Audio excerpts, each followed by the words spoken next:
This call is now being recorded. चलिए आज हम देखेंगे कठोपनिषद। कठोपनिषद का परिचय देखते हैं। इससे पूर्व में हमने 2 उपनिषद कर लिया है, ईशावास्य उपनिषद और केन उपनिषद। आज हम तीसरा उपनिषद कठोपनिषद देखते हैं।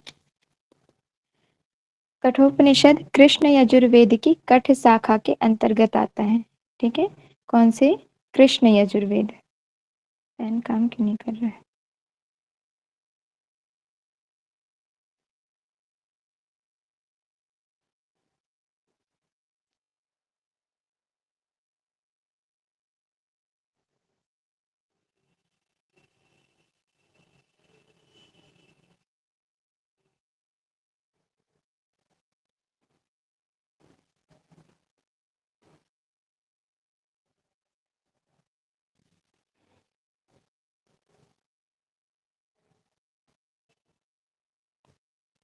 क्यों नहीं रहा ये?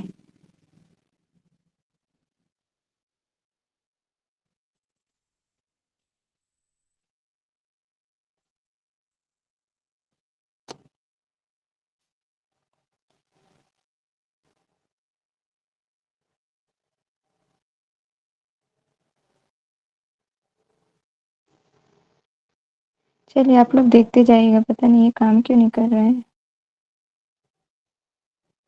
ठीक है, ठीक। कठोपनिषद जो है कृष्ण यजुर्वेद की कठ शाखा के अंतर्गत आता है। इसमें अध्यायों की संख्या जो बताई गई है वो 2 है। टोटल अध्याय 2 है और प्रत्येक अध्याय में 3-3 वल्लियां हैं। ठीक है, अध्याय 2 है, ये हो गए, और इसमें 3-3 वल्लियां हैं। अगर टोटल देखा जाए तो 6 वल्लियां हो जाएंगी। ठीक है, फिर यह उपनिषद जो है कठ ऋषि के नाम से जुड़ा हुआ है, अर्थात कठ ऋषि ने इसकी रचना की है।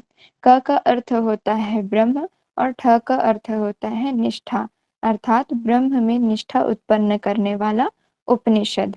ठीक है, यह उपनिषद जो है कठ ऋषि के नाम पर रखा हुआ है, जहाँ पर कठ का अर्थ होता है ब्रह्म में निष्ठा उत्पन्न करने वाला उपनिषद। इसमें वाज्रश्रवस अर्थात उद्दालक ऋषि के जो पुत्र हैं नचिकेता और यमराज अर्थात यमदेव, मृत्यु के जो देवता हैं यम, उनके बीच संवाद है। अगर पूछा जाए क्वेश्चन कठोपनिषद किन के बीच संवाद है, तो आंसर होगा नचिकेता और यमदेव के बीच में जो है संवाद है। और नचिकेता किसके पुत्र हैं? वाज्रश्रवस ऋषि, जिनको उद्दालक ऋषि के नाम से भी जाना जाता है। कठ उपनिषद के जो रचयिता कठ नाम के तपस्वी आचार्य थे। वे मुनि वैशंपायन के शिष्य तथा यजुर्वेद की कठ शाखा के प्रवर्तक थे। ठीक है, तो जो कठ ऋषि हैं वो किसके शिष्य थे? मुनि वैशंपायन के, और यजुर्वेद की कठ शाखा के प्रवर्तक माने जाते हैं। इसकी जो विषय वस्तु है, इसके अंतर्गत हम किन किन विषयों को पढ़ेंगे, तो हम देखेंगे योग की परिभाषा, आत्मा का रहस्य व स्वरूप और आत्म अनुभूति का रहस्य। ठीक है, इतना हम देखेंगे। योग की परिभाषा, आत्मा का रहस्य अर्थात मृत्यु के पश्चात आत्मा का क्या होता है, और आत्म अनुभूति का रहस्य।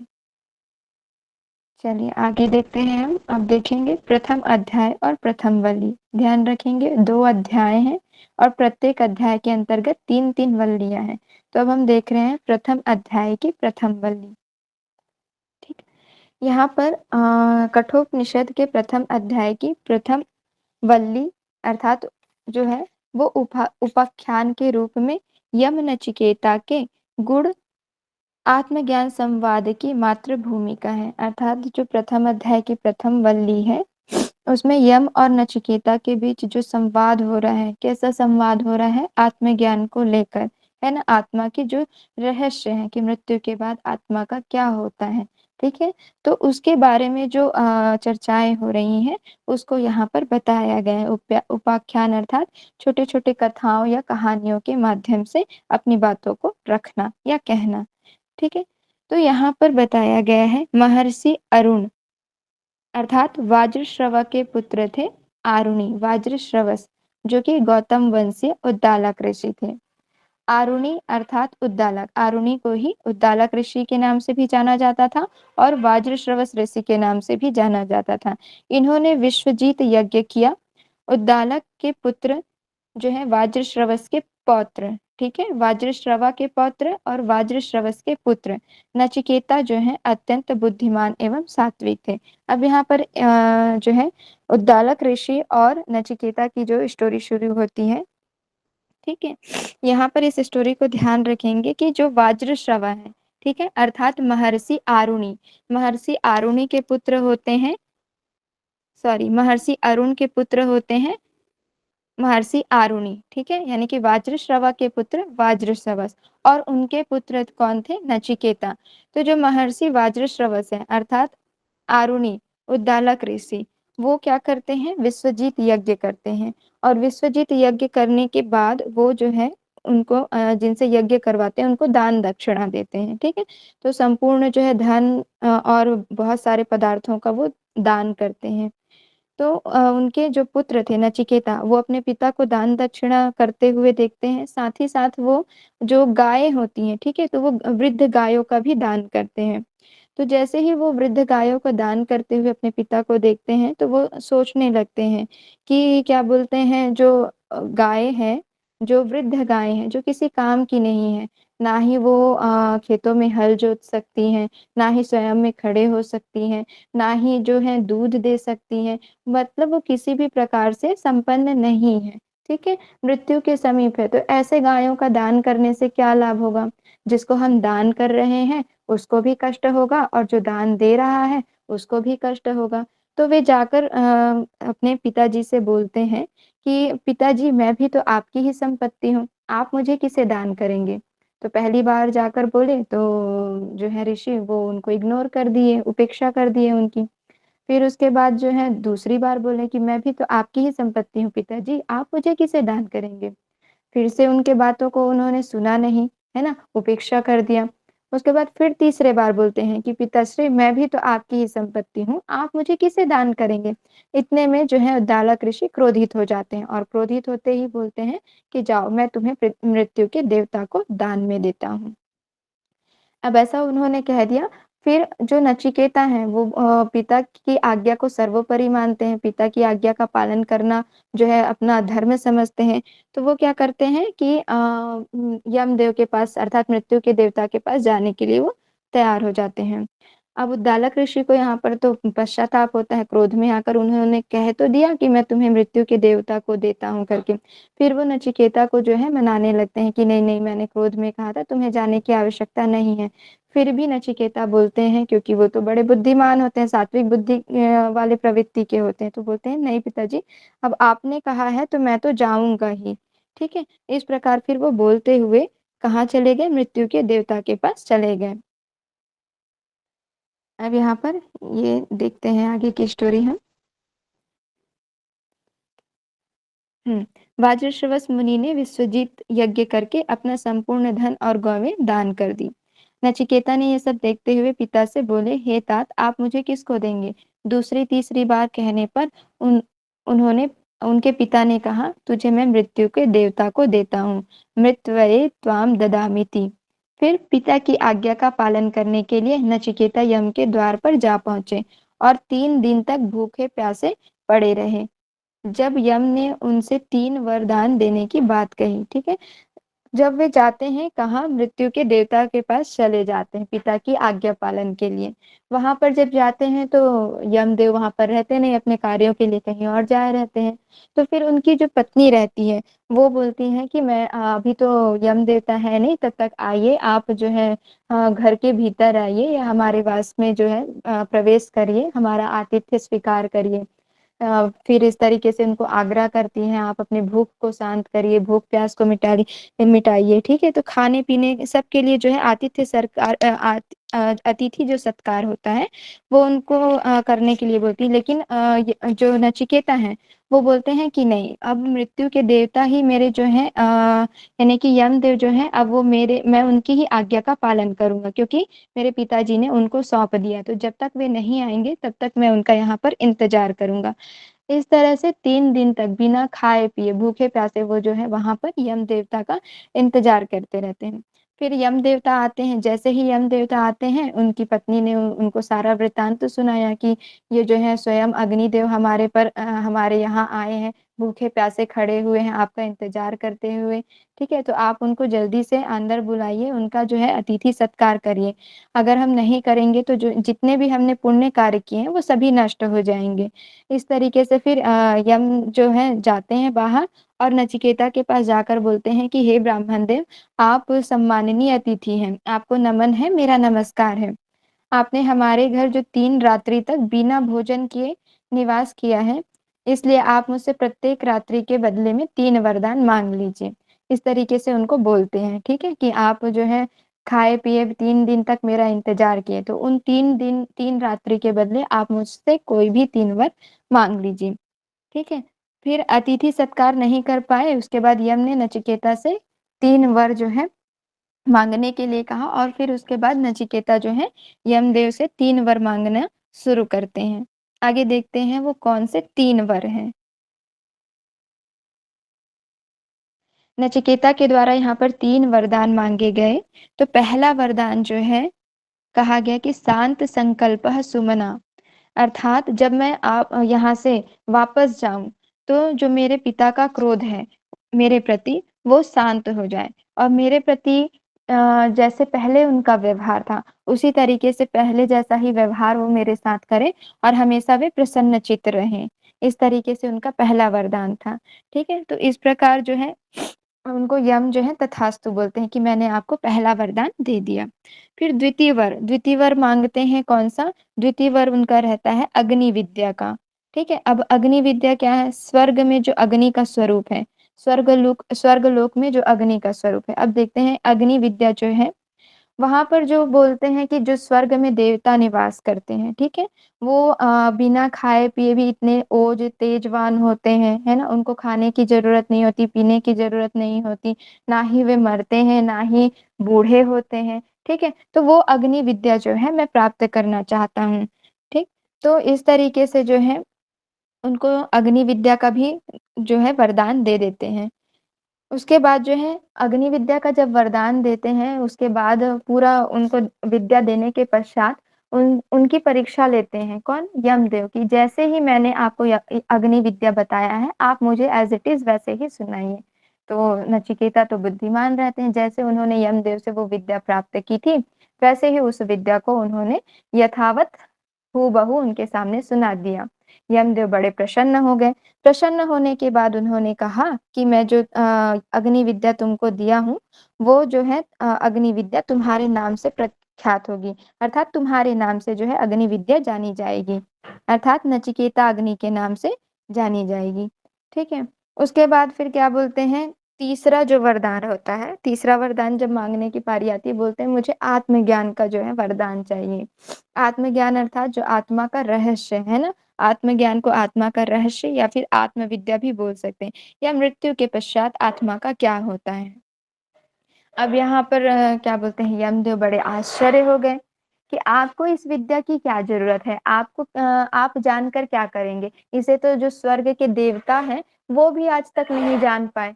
तो फिर नचिकेता बोलते हैं, "अरे! जब स्वर्ग के देवता नहीं जान पाए, तब तो मेरे लिए जानना और भी अति आवश्यक हो गया है। मैं तो इसे जानकर रहूँगा।" लेकिन यमदेव जो हैं उनको बोलते हैं कि मतलब मन ही मन सोचते हैं कि हर किसी को ये विद्या तो नहीं दी जा सकती ना, जो अधिकारी होते हैं, जो योग्य होते हैं, उनको ही ये विद्या दी जाती है। तो सबसे पहले ये विद्या देने के पहले उनकी परीक्षा लेते हैं, किसकी? नचिकेता की परीक्षा लेते हैं। तरह-तरह के उनको प्रलोभन देते हैं कि आप जो है 100 गाय ले लीजिए, इच्छा मृत्यु का वरदान ले लीजिए, जब तक आप इस धरती पर रहेंगे रहना चाहें तब तक रह सकते हैं, है ना? संसार के जो भी वैभव है, सुख समृद्धि है, वो सब आप ले लीजिए। लेकिन आप आत्मविद्या को जानकर क्या करेंगे? तो फिर नचिकेता उत्तर देते हैं, बोलते हैं कि हे यमदेव, ये सारी जो वस्तुएँ हैं, वो तो नश्वर हैं, एक समय के बाद नष्ट हो ही जाना है। तो जो ये सब वैभव है, इससे जो है मनुष्य संतुष्ट नहीं होता, तो मैं इसे प्राप्त नहीं करना चाहता। आप मुझे जो है आत्मविद्या का ही आत्मज्ञान मुझे दीजिए करके। तो ऐसे करके फिर यमदेव तो मन ही मन प्रसन्न होते हैं कि जो मैं परीक्षा ले रहा था उसमें नचिकेता खड़े उतरे, यानी कि वो भी उस विद्या को देना चाह रहे थे, लेकिन क्या पहले उनकी परीक्षा लिए, उसके बाद ही वहाँ पर जो है उनको विद्या प्रदान किए। ठीक है, अब यहाँ पर देखते हैं अन्य वर कौन कौन से थे। अर्थात उन्होंने कहा कि जो अग्नि विद्या है वो तुम्हारे नाम नाम से प्रख्यात होगी, अर्थात नचिकेता अग्नि के नाम से जानी जाएगी। स्वर्गलोक, अब अग्नि विद्या क्या है वो बताया जा रहा है। तो स्वर्गलोक, स्वर्गलोक जो देवी देवता निवास करते हैं वहां ना भय होता है, ना शोक दुख होता है, ना मृत्यु होती है, ना जरा अर्थात बुढ़ापा होता है, भूख प्यास से जो रहित होता है, उस विद्या को जो है नचिकेता को प्रदान किया गया। अग्नि विद्या, इस विद्या को अनंत लोक की प्राप्ति कराने वाली उसकी आधार रूपा और हृदय गुहा में स्थित समझो। अर्थात जो अग्नि है ना, वो क्या होती है, मनुष्य देवताओं को अनंत लोक की प्राप्ति कराती है। और इससे ये जो अग्नि है वो हमारे कहाँ निवास करती है, हृदय रूपी गुहा में निवास करती है, या उसे वहीं पर तुम स्थित समझो। यहाँ पर बोला गया कि अनंत लोकाप्ति मथो प्रतिष्ठाम विदधति त्वमेतम निहितम गुहायाम। अर्थात जो अग्नि विद्या है, जो अग्नि है, वो हमारे हृदय रूपी गुहा में निवास करती है। ठीक, अब आगे देखते हैं कि आत्मविद्या जो आत्मज्ञान है उसको किस तरीके से वहां पर प्रलोभन दिया गया। तीसरा वर मांगने पर जो है यमदेव के द्वारा प्रलोभन दिया जाता है किसे, नचिकेता को। नचिकेता को बोलते हैं कि आप 100 वर्ष की आयु वाले पुत्र ले लीजिए, गौ आदि पशु, हाथी, हिरण, स्वर्ण, अश्व, ये सब चीज ले लीजिए, भूमि मंडल का साम्राज्य ले लीजिए, अपनी इच्छा का जीवन। ठीक है, जब तक आप जीना चाहें तब तक इस भूमंडल पर निवास कर सकते हैं, रह सकते हैं, जीवन यापन कर सकते हैं। पृथ्वी के विस्तृत भाग पर शासन का मैं आपको जो है वरदान देता हूँ, धन देता हूँ व लंबा जीवन देता हूँ, सभी कामनाओं की पूर्ति, रथ, ये सब जो है उनको प्रलोभन देते हैं। अंत में बोलते हैं कि मैं तुमको अप्सराएं भी देता हूँ, जिनको तुम चाहो उनको अपनी दासी बना सकते हो, अपने कार्य के लिए उनका उपयोग कर सकते हो। ठीक है, इस तरीके से वो जो है बहुत सारे प्रलोभन देते हैं, लेकिन जो नचिकेता है वो मानते नहीं। यहाँ पर देखते हैं नचिकेता का क्या उत्तर था। इन सांसारिक भोगों का मनुष्य के लिए शवो भाव है, अर्थात मनुष्य के लिए मृत्यु के समान है, अर्थात आज है कल नहीं है। सवो भावामत्यस्य यदंत कहता, अर्थात ये जो भी सांसारिक भोगों का आप मुझे प्रलोभन दे रहे हैं ये एक समय के पश्चात जो है नष्ट हो जाएगी। मनुष्य धन से कभी भी तृप्त नहीं किया जा सकता, अर्थात मनुष्य को धन से कभी भी संतुष्टि प्राप्त नहीं हो सकती है। न वित्तेन तर्पणीयो मनुष्यो लप्स्यामहे वित्तम द्राक्षम चेतत्वा। ठीक है, अर्थात मनुष्य जो है धन से कभी भी तृप्त नहीं किया जा सकता है, इसलिए मैं इन सभी प्रलोभनों के चक्कर में नहीं आने वाला। हे देव, आप मुझे जो है आत्मविद्या का ज्ञान प्रदान करिए। इस तरीके से फिर जो है उनको उनके परीक्षा में सफल हो जाते हैं नचिकेता। जो यम जी हैं किसकी परीक्षा लेते हैं, नचिकेता की, कि ये आत्मविद्या के एक्चुअल में पात्र हैं कि नहीं, प्राप्त करने योग्य हैं कि नहीं। फिर वे परीक्षा में सफल होते हैं और उसके बाद उनको जो है आत्मविद्या का ज्ञान देते हैं। आगे देखते हैं आत्मविद्या का ज्ञान। तो ये सारी बातें जो हमने देखा प्रथम अध्याय के प्रथम वल्ली में देखा, अब द्वितीय वल्ली में बताया गया है आत्मविद्या के बारे में। ठीक है, तो क्या बोला जा रहा है, जीवन यात्रा के, अब यहाँ पर से जो है आत्मविद्या का ज्ञान जो है शुरू हो चुका है। ठीक है, तो जीवन यात्रा के जो है यहाँ पर 2 मार्ग बताए गए हैं। कौन कौन से, पहला है श्रेय मार्ग और दूसरा है प्रेय मार्ग। ठीक, जीवन यात्रा के जो 2 मार्ग हैं, श्रेय मार्ग और प्रेय मार्ग। श्रेय मार्ग जो है कल्याण का साधन है, मोक्ष मार्ग भी कहा जाता है। ठीक है, अपवर्ग की साधन उपलब्ध कराते हैं, कल्याण करने वाला, नित्य है, विद्या रूपी मार्ग है। आध्यात्मिक बुद्धिमान मनुष्य श्रेय मार्ग को अपनाते हैं, श्रेय मार्ग को जो है मोक्ष का मार्ग समझ सकते हैं। जो बुद्धिमान मनुष्य होते हैं या जो बुद्धिमान साधक होते हैं वो श्रेय मार्ग को अपनाकर ब्रह्म प्राप्ति करते हैं। ठीक है, ब्रह्म की प्राप्ति करते हैं। लेकिन जो प्रेय मार्ग वाले हैं, प्रेय मार्ग क्या क्या है, प्रिय लगने वाले भोगों का साधन, सांसारिक भोग की वस्तुएं उपलब्ध कराता है, सुख भोग के साधन, अनित्य है, अविद्या से युक्त है, पथ भ्रष्ट करने वाला है। ठीक है, भांतिक मन बुद्धि वाले योग क्षेम में पढ़कर प्रिय मार्ग को अपनाते हैं। ठीक है, योग क्षेम का अर्थ ये होता है, यहाँ पर ले सकते हैं कि जो वस्तुएं हमको प्राप्त नहीं हुई है उसकी कामना करना, उसकी इच्छा करना, और जो वस्तुएं प्राप्त हो चुकी हैं उनको क्या करना है, उनकी रक्षा करना। ठीक है, तो इस तरीके से जो है यहाँ पर बताया गया है कि जो योगी साधक होते हैं वो श्रेय मार्ग को चुनते हैं और श्रेय मार्ग को चुनते हुए किस कहाँ तक पहुंचते हैं, ब्रह्म प्राप्ति तक, यानी कि ब्रह्म को प्राप्त करने में वे अपने जीवन को लगाते हैं। लेकिन जो प्रेय मार्ग के जो मंद बुद्धि होते हैं, है ना, जो संसार के सुखों को भोगना चाहते हैं, वो प्रेय मार्ग को अपनाते हैं। इस तरीके से ये दो मार्ग हैं और ये इसमें कौन से वल्ली में चर्चा की गई है, तो द्वितीय वल्ली में। ठीक है, आगे देखते हैं यहाँ पर इसका जो है श्लोक दिया गया है। श्रेयश्च प्रेयश्च मनुष्य मेतोस्ततो संप्रीत्य विविनक्ति धीरः श्रेयो हि धीरोभिप्रेयसो वृणते प्रेयो मंदो योगक्षेमात् वृणते। अर्थात श्रेय और प्रेय ये दोनों ही जो है मनुष्य, दोनों ही मार्ग मनुष्य के सामने आते हैं, श्रेयश्च और प्रेयश्च। जो धीर बुद्धिमान व्यक्ति होते हैं, ठीक है, धीर अर्थात जो बुद्धिमान साधक होते हैं, उन दोनों के स्वरूप को भली भांति विचार करके, किन दोनों के स्वरूप को, श्रेय मार्ग और प्रेय मार्ग के स्वरूप को समझकर श्रेय मार्ग को अपनाते हुए प्रेय मार्ग की उपेक्षा करते हैं। ठीक है, श्रेय मार्ग जो कि परम कल्याणकारी मार्ग है, ठीक है, और प्रेय मार्ग जो कि भोग साधना से युक्त है, इनकी अपेक्षा करते हुए श्रेय मार्ग को श्रेष्ठ समझकर ग्रहण करते हैं। और जो मंद बुद्धि वाले मनुष्य होते हैं वो लौकिक योगक्षेम की इच्छा से भोगों के साधन रूप प्रेय मार्ग को अपनाते हैं। ठीक, तो इसका अर्थ यहाँ पर यही है, श्रेयश्च प्रेयश्च मनुष्य मेतस ततो, इसको ध्यान रखेंगे। मैम और ये जो एक है, और बताइए ना इसका। हाँ देखिए, जो श्रेय मार्ग है ना उसको कल्याणकारी मार्ग बताया गया, वो मार्ग जो है ईश्वर तक पहुंचने का मार्ग बताया गया है। और जो प्रेय मार्ग होता है उसमें क्या होता है, जो व्यक्ति केवल इस संसार के सुख वैभव को भोगना चाहता है, ठीक है, धन प्राप्ति में लगा रहता है, घर बनाने में और क्या बोलते हैं पैसे इकट्ठे करने में, इन सब के चीजों में लगा रहता है, तो वो क्या करेगा, वो प्रेय मार्ग की ओर बढ़ेगा, है ना, क्यों, क्योंकि वो अविद्या से युक्त है। ठीक है, तो जो श्रेय मार्ग को अपनाता है वही जो है साधक आत्मविद्या को प्राप्त कर सकता है, मोक्ष तक पहुंच सकता है। और जो प्रेय मार्ग को अपनाता है वो जन्म मृत्यु के बंधन में ही पड़ा रहता है, अर्थात बार बार जन्म लेता है, बार बार मृत्यु को प्राप्त करता है, लेकिन उससे मुक्त नहीं हो पाता है। ठीक है, तो जो सर्वश्रेष्ठ मार्ग है वो श्रेय मार्ग है और जो हमें विनाश की ओर ले जाए वो है प्रेय मार्ग। तो ये अब आपके ऊपर डिपेंड करता है कि आप श्रेय मार्ग को अपनाना चाहेंगे कि प्रेय मार्ग को। तो यहाँ पर जो है आत्मविद्या का सबसे पहला यहाँ पर जो ज्ञान बताया गया है श्रेय और प्रेय मार्ग को। ठीक है, तो यहाँ पर नचिकेता को बोला जा रहा है कि आप श्रेय मार्ग पर चलेंगे या प्रेय मार्ग पर। ठीक है, तो इन दोनों मार्ग के बारे में उनको बताया जा रहा है। ठीक, क्लियर है? हाँ, यस आगे बढ़ते हैं। चलिए, ये यहाँ पर आत्मविद्या के बारे में बताया गया है। ठीक है, जीवन यात्रा के जो दो मार्ग होते हैं, श्रेय मार्ग और प्रेय मार्ग, और ये जो है द्वितीय वल्ली का दूसरा श्लोक है, दूसरा मंत्र है। ठीक है, इसको भी ध्यान रखेंगे, 2.2। चलिए आगे देखते हैं, अब हम देखेंगे यहाँ पर ओम का स्वरूप। हाँ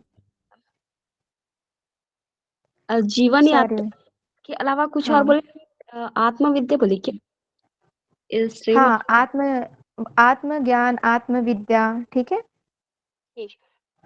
आत्मविद्या को ही आत्मज्ञान के माध्यम से भी जाना जाता है और आत्मा के स्वरूप या आत्मा के रहस्य के उसमें से भी जाना जाता है। ठीक है, और ये ना 1.2 हो जाएगा, अभी हम प्रथम अध्याय देख रहे हैं ना। यस। हाँ, प्रथम अध्याय की द्वितीय वल्ली। ठीक है, चलिए आगे अब हम देखते हैं ओम का स्वरूप। यहाँ पर जो है नचिकेता को बता रहे हैं कौन, यमदेव। ओम का स्वरूप क्या है, एतद एव हि अक्षरं ब्रह्म, एतद एव हि अक्षरं परम, एतत् एव अक्षरं ज्ञात्वा यो यदीक्षति तस्य तत्, एतत् आलम्बनं श्रेष्ठम्, एतद् आलम्बनं परम्, एतद् आवम्बनं ज्ञात्वा ब्रह्मलोके महीयति। अर्थात जिसकी इच्छा करते हुए साधक गण ब्रह्मचर्य का पालन करते हैं, किसकी इच्छा करते हुए, ओम का। ठीक है, ओम यह अक्षर ही तो ब्रह्म है, यह अक्षर ही परम ब्रह्म है। अर्थात ओम अक्षर जो है वो ब्रह्म भी है और परम ब्रह्म भी है। इस अक्षर को जानकर जो जिसकी इच्छा करता है उसे वही मिल जाता है, ठीक है। अर्थात जो ओम के अक्षर को जान लेता है, जो ओम के भली भांति उसके अर्थ को समझ लेता है, तो वह जिस वस्तुओं की इच्छा करता है वह उसे प्राप्त हो जाता है। ओम ही ओमकार ही श्रेष्ठ आलंबन है, अर्थात श्रेष्ठ आश्रय है। ओमकार सर्वोच्च अंतिम आलंबन तथा आश्रय है, अर्थात यहाँ पर ओम के स्वरूप और उसके महत्व को बताया गया है। इस आलंबन को जानकर, अर्थात इस आश्रय को जानकर के, इसको ओम को जानकर मनुष्य जो है ब्रह्मलोक में महिमामय होता है, ठीक है। तो ओम का स्वरूप क्या है? जिसकी इच्छा करते हुए साधक गण ब्रह्मचर्य का पालन करते हैं, जिसको प्राप्त करने के लिए ब्रह्मचर्य का पालन करते हैं। ओम अक्षर को ही ब्रह्म भी कहा गया है और यह परम ब्रह्म भी है। इसे जानकर, इस अक्षर को जानकर जो भी वस्तु जिसकी भी इच्छा करता है, जिसकी भी कामना करता है, वह उसे प्राप्त कर लेता है। और ओमकार ही श्रेष्ठ आलंबन है। ओमकार सर्वश्रेष्ठ सर्वोच्च आलंबन है, अंतिम आलंबन है। ओमकार ही, इस आलंबन को जानकर मनुष्य जो है ब्रह्मलोक को प्राप्त कर लेता है, ठीक है, और ब्रह्मलोक में महिमामय हो जाता है। इसलिए कहा जाता है ओम का नित्य ध्यान करिए, ओम का नित्य चिंतन मनन करिए। चलिए आगे देखते हैं अब हम आत्मा का स्वरूप। अभी हमने देखा ओम का स्वरूप, अब हम यहाँ पर देखते हैं आत्मा का स्वरूप। न जायते म्रियते, न जायते म्रियते वा विपश्चिनायं कुतश्चिन्नं बभूव कश्चित् अजो नित्यः शाश्वतोऽयं पुराणो न हन्यते हन्यमाने शरीरे हन्ता चेत् मन्यते हन्तुं हतश्चेन्मन्यते हतम् उभौ तौ न विजानीतो नायं हन्ति न हन्यते। अर्थात ज्ञान स्वरूप आत्मा न जन्म लेता है और न मृत्यु को प्राप्त करता है। वहां पर नचिकेता जी ने कहा ना कि आप मुझे जो है आत्मा का ज्ञान दीजिए, आत्मा के रहस्य को समझाइए कि मृत्यु के पश्चात आत्मा का क्या होता है, क्या आत्मा जन्म लेती है, क्या आत्मा मरती है। तो उसी का जो है अर्थ यहाँ पर बता रहे हैं यमदेव। ज्ञान स्वरूप आत्मा न जन्म लेता है न मृत्यु को प्राप्त होता है। यह न किसी का कार्य है न किसी का कारण है, ठीक है। न जायते न म्रियते, अर्थात आत्मा न जन्म लेती है न मृत्यु को प्राप्त करती। वापि पश्चिनायम कुतश्चिनम बभूव कश्चित, ना ही ये किसी का कार्य है और ना ही किसी का कारण है। अजो नित्य शाश्वतोयम पुराणो, यह अजन्मा है, नित्य शाश्वत है, पुरातन है।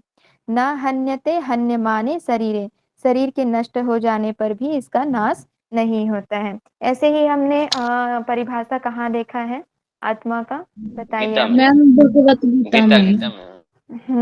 किसी को याद है श्लोक?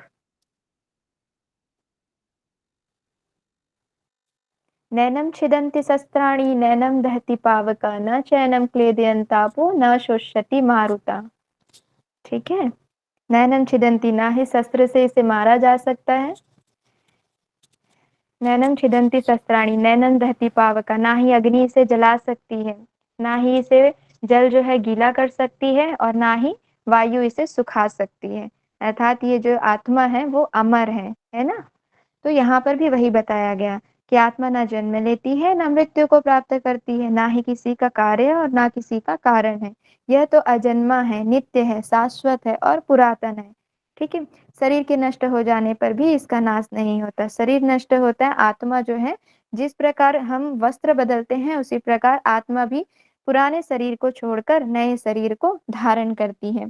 यदि कोई मारने वाला स्वयं को मारने में समर्थ मानता है और यदि मारा जाने वाला स्वयं को मारा गया मानता है, ठीक है, जो मारने वाला है वो स्वयं को मारने में, यानी कि हम स्वयं को ही नष्ट कर सकते हैं ऐसा मानता है, और मारा जाने वाला स्वयं को मारा गया मानता है, तो वे दोनों ही सत्य को नहीं जानते, अर्थात वे आत्मस्वरूप परम तत्व ईश्वर को नहीं जानते हैं। यह आत्मा ना मरता है और ना मारता है और ना ही किसी के द्वारा मार दिया जाता है, ठीक है। तो इस तरीके से यहाँ पर आत्मा का स्वरूप बताया गया है। आगे देखते हैं। ऊपर हमने देखा था ओम का स्वरूप, फिर आत्मा का स्वरूप, ठीक है। उससे पहले हमने जीवन के दो मार्ग देखे, प्रेय मार्ग और श्रेय मार्ग। अब यहाँ पर परमात्मा का स्वरूप और उसकी महिमा बताई जा रही है, ठीक है। परमात्मा का क्या क्या स्वरूप है देखते हैं। वह अणु से भी अणु और महत अर्थात बड़ा से भी बड़ा है, ठीक है। वह सोता हुआ, बैठा हुआ, सब स्थान पर पहुंचा हुआ है। ऐसे ही हमने कहाँ देखा है परमात्मा का स्वरूप, इसी तरीके से कहाँ बताया गया है, बताइए आप। पहली क्लास में हमने पढ़ा था ना ईशावास्योपनिषद में, परमात्मा की स्वरूप की व्याख्या ऐसे ही की गई है। केनोपनिषद में भी इसी तरीके से बताया गया है, ठीक है, कि परमात्मा जो है अणु से भी अणु अर्थात सूक्ष्म से सूक्ष्म और महत् अर्थात बड़ा से भी बड़ा है। वह सोता हुआ, बैठा हुआ और सभी स्थानों पर पहुंचा हुआ है। उसका शरीर ना होते हुए भी वह सब शरीरधारी में अवस्थित है, अर्थात जो परमात्मा है वो शरीर से रहित है, निर्विकार है, लेकिन सभी प्राणियों में, सभी मनुष्यों के भीतर जो है वो स्थित है। ब्रह्म शक्ति और ये हो जाएगा क्षेत्र शक्ति, दोनों उसके ओदन, ओदन अर्थात भोजन, ठीक है, भोजन को संस्कृत में ओदन बोलते हैं, ओदन भोजन के समान है, अर्थात संसार की दोनों बड़ी शक्ति उसी के अधीन है, ठीक है। संसार की जो शक्तियां हैं वो किसके अधीन है, ब्रह्म के अधीन है। वह भूत और भविष्य का स्वामी है, त्रिकालदर्शी है, सारे कालों से वो परे है, ठीक है। ईशानो भूत भविष्य स एवादाय स उ सवः, अर्थात भूत और भविष्य सभी का ज्ञानी है।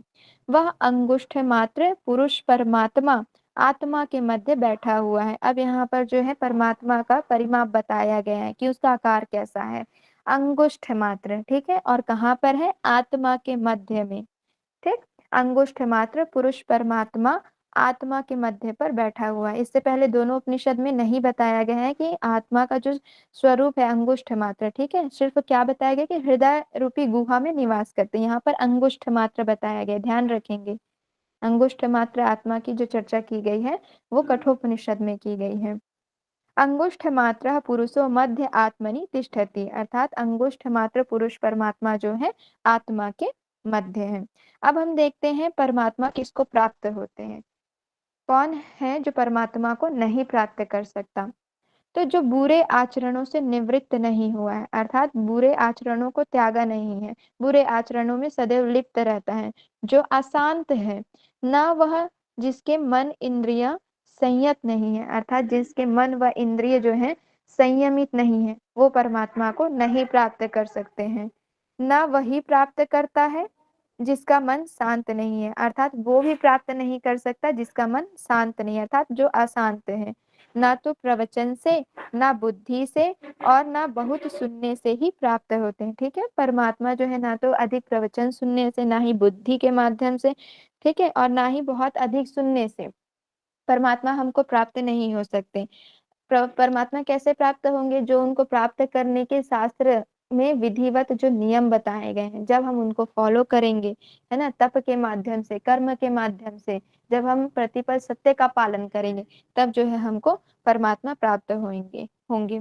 नायात्मा प्रवचनेन लभ्यो न मेधया न बहु न श्रुतेन, प्रवचन यानी कि अर्थात भाषण के माध्यम से, है ना, जो प्रवचन कहे जाते हैं उनको सुनने से और ना ही बुद्धि के माध्यम से हमको परमात्मा प्राप्त हो सकते हैं।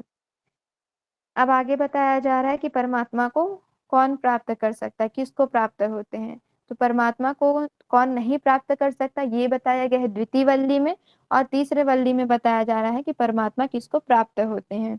देखते हैं किसको प्राप्त होते हैं। परमात्मा स्वयं जिसका वर्ण करता है वही उसे प्राप्त कर सकता है, अर्थात परमात्मा जिस व्यक्ति को चुनते हैं, जिस पर परमात्मा की कृपा होती है, उनका आशीर्वाद होता है, वही जो है उस परमात्मा को प्राप्त कर सकते हैं। बोलते हैं ना, हम मोक्ष तब प्राप्त कर पाएंगे जब हमारे ऊपर गुरु की विशेष कृपा होगी, बड़ों का आशीर्वाद होगा, पूर्वजों का आशीर्वाद होगा, और विशेष रूप से जब परमात्मा चाहेंगे तभी हम जो है मोक्ष को प्राप्त कर सकते हैं। वैसे हमारे कर्म होने चाहिए, ठीक है, अगर हमको परमात्मा को प्राप्त करना है तो हमारा कर्म और ज्ञान दोनों ही इसमें बहुत महत्व रखता है। जो विवेकशील है, जिसने मन सहित अपनी समस्त इंद्रियों को वश में कर लिया, जो विवेकशील है, बुद्धिमान है, जिसने मन सहित अपनी सभी इंद्रियों को वश में अर्थात संयमित करके रखा हुआ है, जो सदैव पवित्र भावों को धारण करने वाला है, ठीक है, किसी के बारे में भी बुरा नहीं सोचता, हमेशा पवित्र भाव रखता है, वही उस आत्म तत्व को जान पाता है।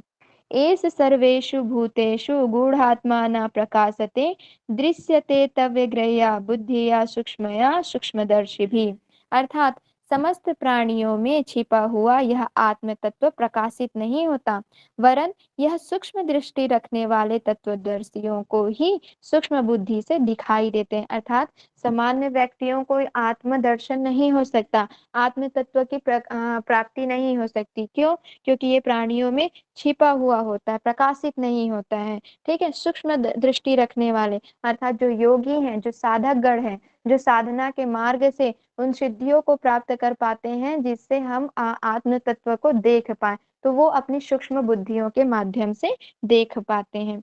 जो कामना रहित होते हैं, चिंता रहित होते हैं, शोक रहित होते हैं, वे ही परमात्मा की इस महिमा को परमात्मा की कृपा से देख पाते हैं। अर्थात वे परमात्मा का दर्शन कब कर पाएंगे? परमात्मा की कृपा से। और जब वे कामना रहित होंगे, चिंता रहित होंगे, शोक से रहित होंगे। ठीक है, जब इन सब चीजों से दूर रहेंगे तब वो परमात्मा को प्राप्त कर पाएंगे।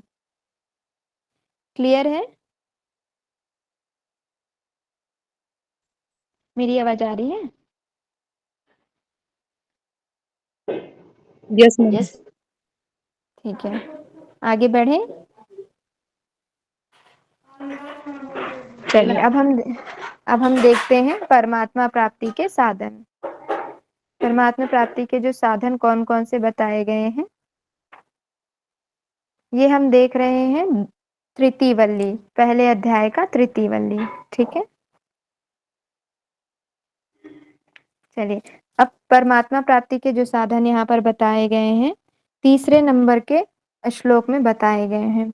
आत्मनम रथिनम, आत्मनं रथिनं विदधि शरीरं रथमेव तु, बुद्धि तु सारथिं विद्याधि मनः प्रग्रहमेव च, इन्द्रियाणि हयानुविषयास्तेषु गोचरान् आत्मनेन्द्रियमनायुक्तं भोक्तेत्यहमनुषिण्यः।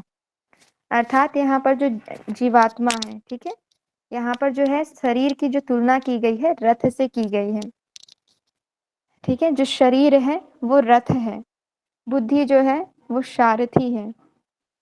ठीक है, मन जो है लगाम है, इंद्रियां घोड़े हैं, और जो विषय हैं वो मार्ग है। अर्थात जो घोड़े जिस मार्ग पर चल रहे होते हैं उनको जो है क्या कहा गया है? विषय कहा गया है।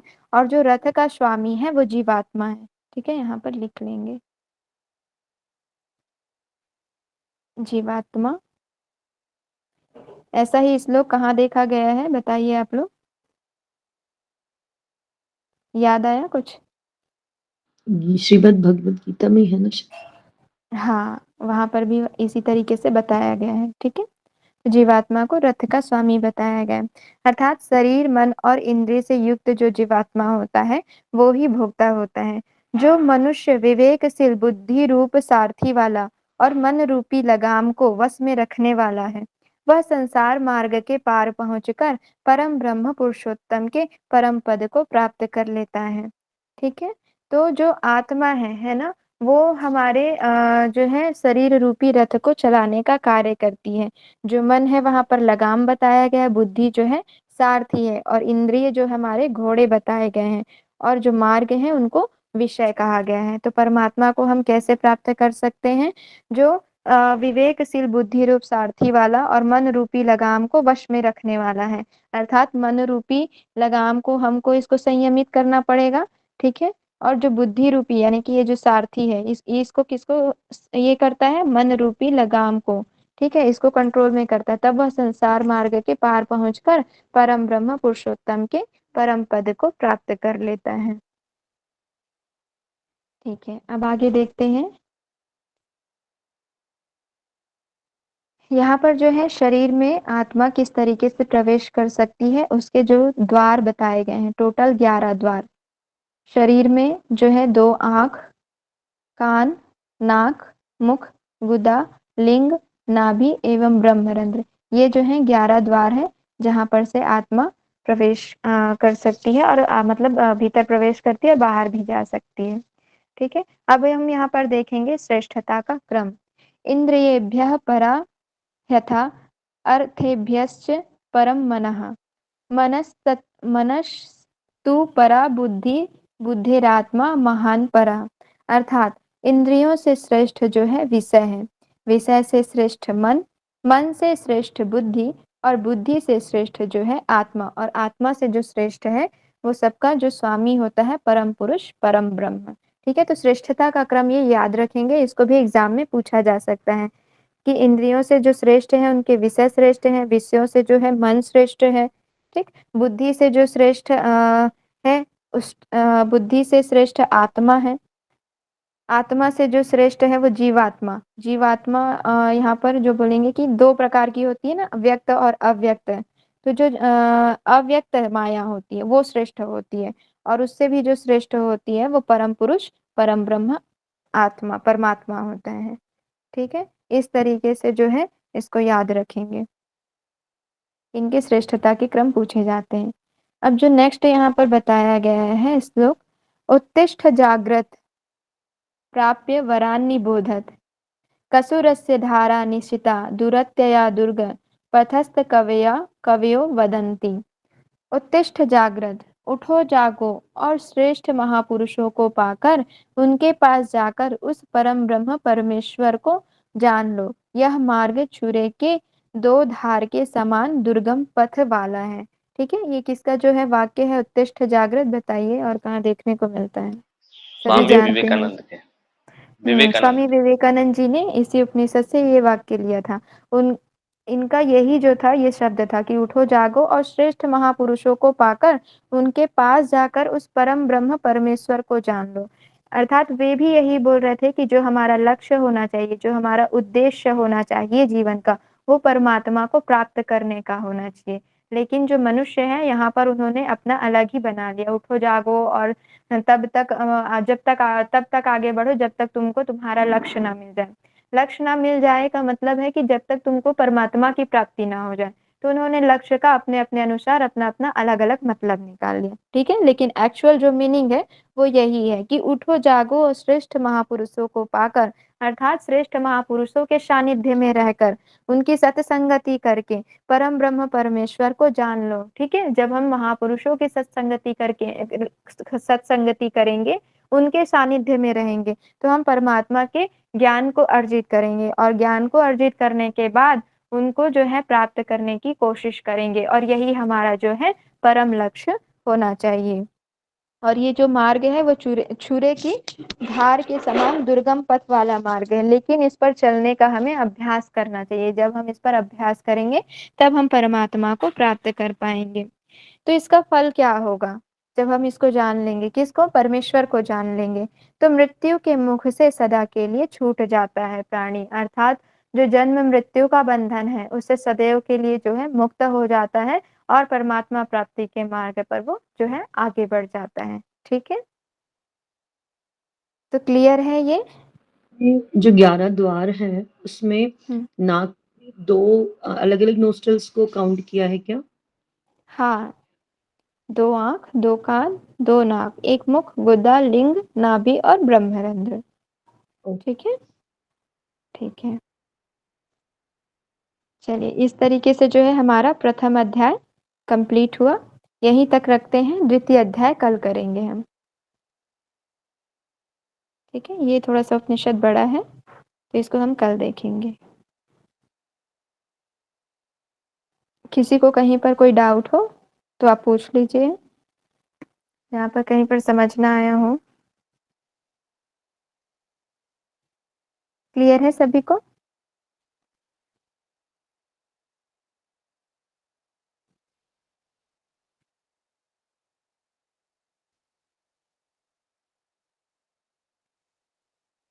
चलिए ठीक है, तो आप लोग इसको पढ़िएगा और साथ ही साथ नोट्स बनाते रहिए। ठीक है, बाकी हम कल द्वितीय अध्याय कल देखेंगे। कल आप लोग लेंगे क्लास? कल संडे है। नहीं मैम। No ma'am. इक्षा जी का पहले ही हो जाता है, नो मैम। मैम संडे है ना? है ना, कल क्वेश्चन आंसर्स वाला सेशन है। ठीक है, 3 टाइम है कि एक ही टाइम पर है? 3 है मैम, 3। चलिए ठीक है, अच्छे से फिर आप लोग पढ़िएगा, हम लोग फिर मंडे को करेंगे। ठीक है, ओके मैम, ओके चलिए मैम, इक्षा जी आप ही शांति पाठ करा दीजिए। Okay ma'am, okay ma'am ma'am. एक क्वेश्चन था। हाँ बोलिए प्रियंका जी। मैम जैसे कि नोट्स बनाते हैं तो उसमें ये श्लोक भी लिखे क्या, इम्पोर्टेंट श्लोक है जो भी? हाँ, श्लोक को लिखिए क्योंकि श्लोक से भी क्वेश्चन किया जा सकता है। ठीक है? इसलिए एक बार उसको रीड करिए, उसके याद नहीं हो पा रहा तो ठीक है, आप एक से 2 बार देखेंगे ना, उनके अर्थों को समझेंगे, तो भी एग्ज़ाम में आएगा तो आप उसका वहाँ पर अर्थ निकाल कर जो पूछा जाएगा क्वेश्चन, फिर उसमें आप टिक मार्क कर सकते हैं। और उससे भी ज़्यादा जो इम्पोर्टेंट होगा उसको आप याद कर लीजिएगा। ठीक है? Okay ma'am. जैसे कि ना जायते ना म्रियते, तो इस तरीके से जब आप उसको देखेंगे तो वहाँ पर समझ में आ जाएगा कि यहाँ पर किसकी बात कही जा रही है ना? तो ऐसे आप लोग लिखेंगे तो क्या रहेगा, आपके माइंड पे रहेगा वो। चलिए। हेलो मैम, इसमें कठोपनिषद में तो काफी सारे श्लोक हैं मैम। हाँ, इसीलिए तो बोल रही हूँ आप लोग उसको लिखिए और जो इम्पोर्टेंट है उसी को बस याद करिए। मैम इम्पोर्टेंट का पता नहीं लग पा रहा ना इम्पोर्टेंट का जैसे कि क्या बोलते हैं, ना जायते ना म्रियते, जो कि आत्मा के बारे में कहा गया है, ठीक है? और जो मनुष्य रूपी शरीर की तुलना की गई है रथ से, उसको याद रखिए। और जैसे कि उठो जागो वाला तो ये तो कॉमन ही हो गया है, लेकिन पूछ भी सकते हैं, फिर भी इसको याद रखिएगा, ठीक है? तो एक बार और मैं आप लोगों को इम्पोर्टेंट इसमें बता दूँगी। जी मैम, ठीक है, थैंक यू मैम। मैम ठीक इसमें है। सारे टॉपिक्स इम्पोर्टेंट लगते हैं। हाँ, सारे इम्पोर्टेंट ही, अब यूजीसी का तो बोल नहीं सकते ना, वो कहाँ से क्वेश्चन करेंगे, ठीक है? Yes ma'am. ओके मैम, कराऊं? हाँ जी, चलिए, और किसी के कोई क्वेश्चन तो हैं? क्वेश्चन है तो कर लीजिए, फिर एक शांति पाठ करते हैं। मैम फिर मेरे को थोड़ा जाना है ना, इसलिए। हाँ जी, चलिए ठीक है, कराइए इच्छा जी। ओके। सभी लोग ध्यानात्मक आसन में बैठेंगे। चिन्ह मुद्रा या ज्ञान मुद्रा, सांसों को नॉर्मल करेंगे। एक बार ओम मंत्र करेंगे।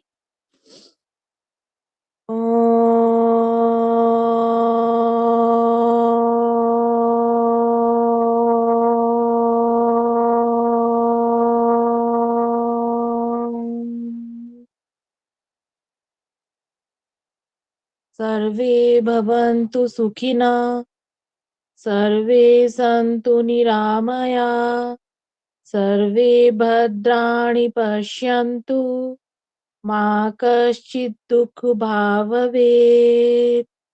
ओम शांति शांति शांति। दोनों हाथों को रब करेंगे,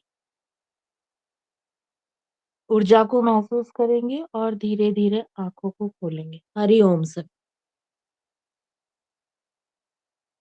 हरिओम सभी को, थैंक यू इच्छा जी। शुभ संध्या। चलिए हम फिर मिलते हैं नेक्स्ट क्लास में। Thank you ma'am. वेलकम जी।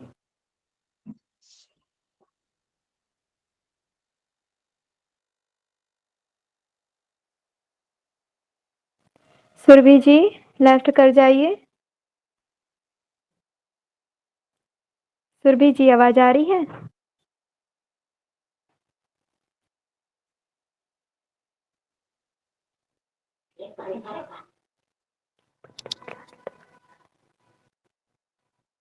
सुरभि हेमने जी।